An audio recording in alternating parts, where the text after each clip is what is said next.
If you're eliminating dairy from your diet and you don't want to pay the high prices for vegan butters that are often laden with oil, I've got a recipe for you. It's for corn butter. If you're like me, the first time you're hearing about corn butter, you're thinking, what? Vegan butter made from corn? What does it taste like? Is it like a stick of butter or a spread? I'll answer the last question first. It's a spread. And what does it taste like? Well, it tastes like sweet corn.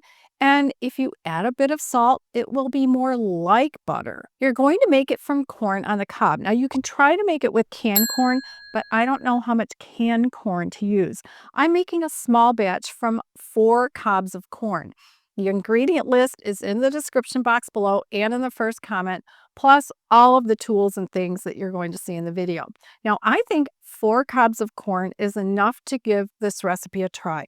By the way, I found this recipe in the middle of January and one store had corn on the cob. I didn't want to wait until summer to buy local corn to make this, but I'm looking forward to buying corn at the farmer's market in the summer and making this corn butter then, because I think the flavor will be even better. Now, after shucking the corn, you're going to cut off the kernels, and you can use a large knife if you want to, but I'm going to use this corn stripper. It has a little plastic thing cover on the top here. I love the corn stripper. Now, if you've watched my videos for a few years, you know that I've had hand surgery on my left hand and I need to have it on my right hand. So my hand strength isn't good. So please, no comments about how badly I get the corn off the cob. I already know and I don't need a reminder. Now, after using the corn stripper, I am going to use a large knife to get every last bit of corn kernels off of each cob. Let's get right to the recipe. I'm starting with 4 ears of corn already shucked. Then I'll use the corn stripper to strip off as much corn as possible. This is really easy to use and safer than starting with a knife. After using the corn stripper, though, there are still partial corn kernels on the cob, so I'll use a large knife to cut those off. Now, some people use the dull side of the blade to cut off the remaining kernels, but my hands won't let me use the dull side. The sharp side of the knife allows me to get every bit of corn off the cobs. I'm putting the sliced corn into a bowl as I go. I'm finally down to the 4th corn cob to slice.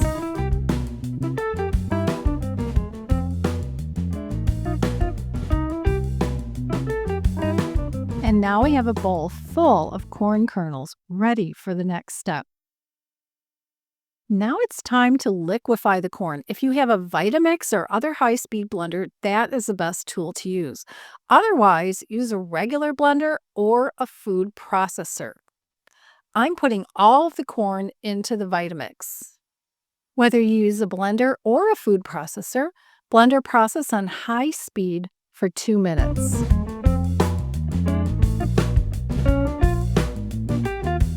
Since you want a smooth corn milk to make the corn butter, you'll want to strain the liquid through a fine mesh strainer. Now with the Vitamix, I really didn't need to strain it because the Vitamix liquefies the corn really well. But if you use a regular blender or a food processor, definitely strain the mixture. Pour all of the liquid corn milk into a medium-sized saucepan.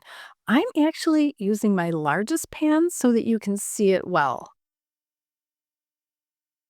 Set the pan on the stove over medium heat. Use your favorite size whisk to whisk the corn milk constantly. This is one you can't walk away from, but it will only take about 4 or 5 minutes to cook.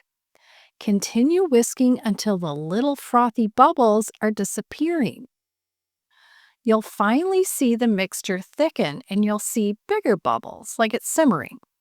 Once it does that, whisk it for another 30 seconds. Then turn off the heat. I decided to add a bit of salt at this point. I'm using a spatula to put the corn butter into 2 small glass bowls. I tasted it off camera and decided it needs a little more salt. Remember, you can add a little bit of salt at a time, and you can always add more.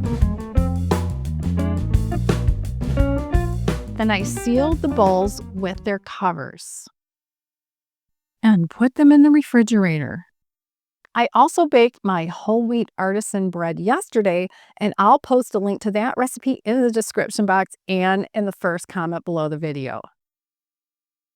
Now, I have to confess, I actually made the corn butter yesterday because I wanted it to set up in the refrigerator so you can see it's a spread, but it's a soft spread. So let's put some on to the bread. I like a lot. Mmm.